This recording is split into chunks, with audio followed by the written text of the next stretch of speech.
अशी चिगळ भाजी बनवली की घरचे भाकरी दोनदा मागून खातील.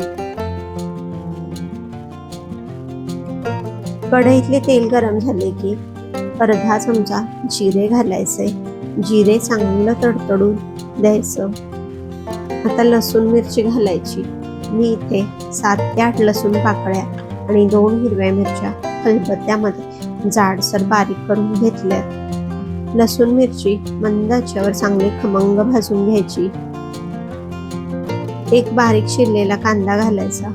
चवीनुसार मीठ घालायचं.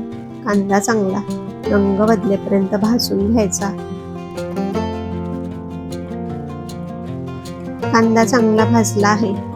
मला इथे 2 ते 3 मिनिटे लागली आहे. थोडीशी हळद घालून परतून घ्यायचं. आता चिगळ्याची भाजी घालायची. भाजी इथे मी निवडून स्वच्छ धुवून कापून घेतली आहे.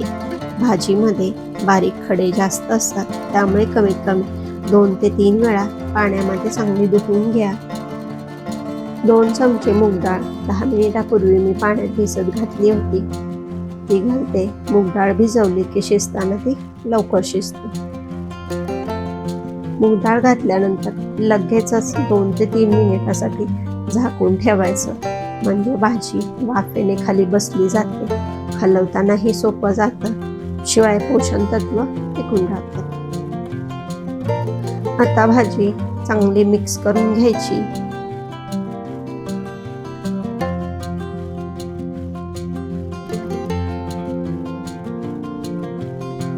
मिठाचं प्रमाण चेक करायचं आहे. 4 ते 5 मिनिटासाठी झाकून शिजायला ठेवायचं. तुम्ही चॅनेलवरती नवीन असाल तर अशा सोप्या आणि चविष्ट रेसिपीसाठी चॅनेलला सबस्क्राईब करा. पाणी अजिबात नाहीये अशी सुकी भाजी चांगली लागते. भाजी चांगली शिजली आहे.